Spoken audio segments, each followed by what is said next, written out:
안녕하세요. 프라임뉴스 최 팀장입니다. 샤워실 형태는 나쁘지 않습니다. 하지만 샤워실에서 물을 사용하면 아래층으로 물이 스며 나오는 피해를 받고 있었습니다. 수도배관에서의 누수는 없고 하수배관에서의 새는 물도 아니고 물의 양이 적어 방수 상태를 의심하여 보강하려 합니다. 바닥의 상태가 양호하더라도 방수층에 문제가 생긴다면 물은 아주 작은 바늘구멍이라도 스며들어 아래층으로 피해를 주기 때문에 화장실을 철거하지 않고 보강만으로 새로운 방수층을 만들어 보려 합니다.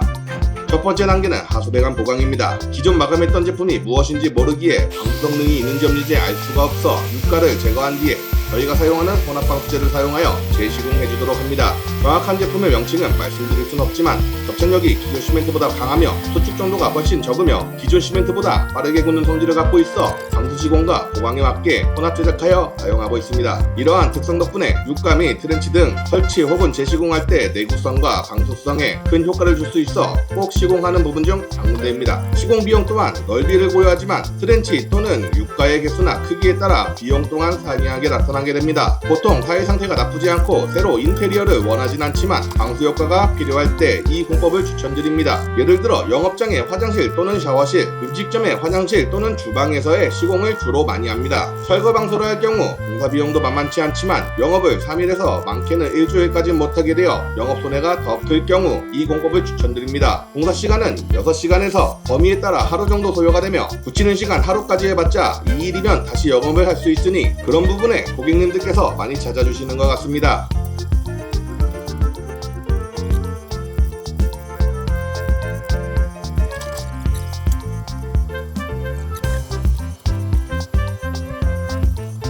유가는 하수배관 라인까지 드러낸 뒤 여러 혼합 방수제를 섞어주고 있는 모습입니다. 앞서 말씀드렸듯이 총 4가지의 방수제를 혼합하여 적정량의 비율을 반죽해주니 색은 밝은 회색 정도가 돼 보입니다. 이 반죽이 굳는다면 조금 더 밝게 보일 수 있습니다. 여기서 색이 진하면 진할수록 더 빨리 굳게 되는 성능을 갖고 있어 고객님과의 상담 후 굳는 시간을 조절하여 진행할 수 있습니다. 하수배관이 드러난 부분부터 반죽된 방수제를 꾹꾹 눌러 담아 빈 공간이 없게 해줍니다. 전체적으로 접착해주기 위함입니다. 특히나 모서리와 배관 부분에 공간이 생기지 않게 신경 써주어야 합니다. 나중에 유가를 넣고 압착을 해주면서 옆으로 살짝 삐져나오는 현상이 일어나게끔 생각하며 양을 조절해줍니다. 너무 적은 양을 넣었다면 바닥에는 접착이 잘 됐겠지만 유가면에는 접착이 안 될 수도 있습니다.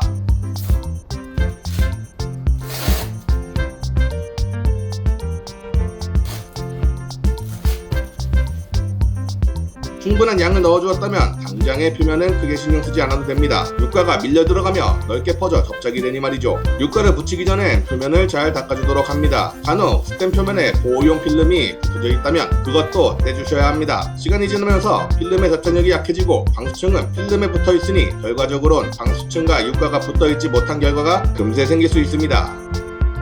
꾹꾹 눌러주며 안쪽을 삐져나온 방수제와 테두리 쪽으로 삐져나온 방수제를 제거해주는 것으로 유가 방수는 마무리가 됩니다.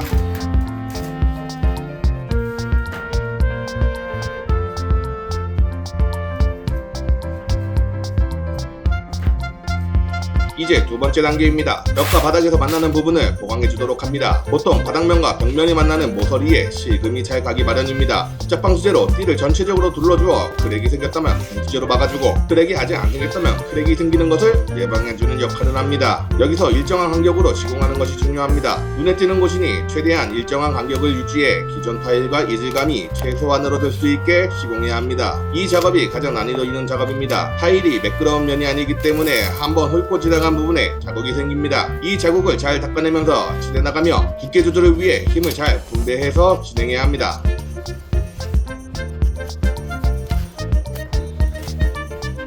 이번 현장은 벽면에 젠다이처럼 턱이 있습니다. 이 턱에도 마찬가지로 물이 쉽게 고일 수 있습니다. 여기도 띠를 돌려주어 방수층을 만들어 주어야 합니다. 테두리 방수제는 실리콘처럼 묽은 재질이 아니라 한 번에 부드럽게 만들기가 어렵습니다. 또한 바닥에 실리콘으로 마감하는 것은 추천드리지 않습니다. 실리콘은 습기와만 하면 접착력이 금방 떨어질 수 있기 때문에 물이 고일 수 있는 바닥면에 실리콘 작업을 한다면 내구성이 오래가지 못하게 됩니다. 그런 이유에서 접착 방수제로 마감을 하는 것입니다. 마지막 단계로는 줄눈에 방수제를 먹이는 작업입니다. 바닥면이 충분히 말라있을 때 줄눈에 방수제를 먹여 물이 스며들지 못하게 하는 역할을 해줍니다. 보통 줄눈은 백시멘트에 물만 섞어 밀어넣은 뒤 바닥면을 닦아내는 식으로 줄눈 작업을 합니다. 이때 그냥 백시멘트와 물로 작업을 한다면 장시간 물에 노출되었을 때 물을 조금씩 흡수하게 됩니다. 한두 번 흡수된 걸로 타일 아래까지 물이 스며들진 않겠지만 꾸준히 또 많이 물에 노출이 된다면 물이 타일 아래로 스며들 수 있습니다. 또 오래된 줄눈일수록 밀도가 낮은 줄눈일수록 물의 양을 더 빨리 더 많이 흡수하게 되어 타일 아래로 물이 유입되게 됩니다. 여기서 기존 방수층이 멀쩡하다면 아래층으로 피해가 나타나지 않을 테지만 이미 방수층이 깨져 아래층으로 물이 떨어진 상태라면 줄눈을 통해서도 물이 아래층으로 떨어지게 만들 수 있습니다. 이런 점에서도 예방을 위해서 보강하는 취지로 시공하는 방법도 있습니다. 이렇게 유가, 테두리, 줄눈을 시공하여 샤워실 또는 화장실에서 사용하는 모든 물이 하수배관으로만 흘러들어가 피해로 나타나지 않게 만드는 비철거 방수 작업을 마무리하였습니다. 이 공법은 영업장이 아닌 일반 가정 화장실과 베란다에서도 가능하며 또한 저 최 팀장은 철거 방수 또한 진행하니 이 점 참고하시어 좋은 결과 얻어가셨으면 좋겠습니다.